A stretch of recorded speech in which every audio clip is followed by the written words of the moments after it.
என்னம்மா பண்ற? என் புருஷனுக்கு பூஜை பண்றேன்.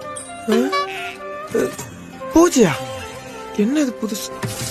நானே கடவுளா? ஏங்க, ஊர்ல இருக்க எத்தனையோ பேரு தான் புருஷனை கூட்டிக்கிட்டு கடவுளை தேடி கோயில் கோயிலா போறாங்க. ஆனா என்னோட தெய்வம் என் புருஷன்தான். எனக்கு இருக்க ஒரே கடவுள்னா அது நீங்க மட்டும்தான். என்ன சொல்ற? இத புடிங்க. கால்ல என்ன கால்ல விழுறா? இப்படிப்பட்ட பொண்டாட்டி கிடைச்சதுக்கு நான் ரொம்ப கொடுத்து வச்சிருக்கணுமோ? என்ன ஆசீர்வாதம் பண்ணுங்க. எழுந்துமா நல்லா இருமா. இப்ப கொடுங்க. இப்ப நீங்க போய் உங்க ஒர்க்க பாருங்க. இதுக்கப்புறம் நான் பாத்துக்கிறேன். அடடா, நீ அல்லவா மனைவி. இந்த மாதிரி புருஷங்களை கடவுளாக்கி கும்பிடுற பொண்டாட்டி எத்தனை பேருக்கு கிடைக்கும்?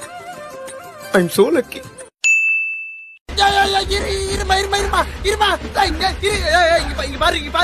ஒரு புருஷனை அடிக்க தப்பு. என்ன பண்ற?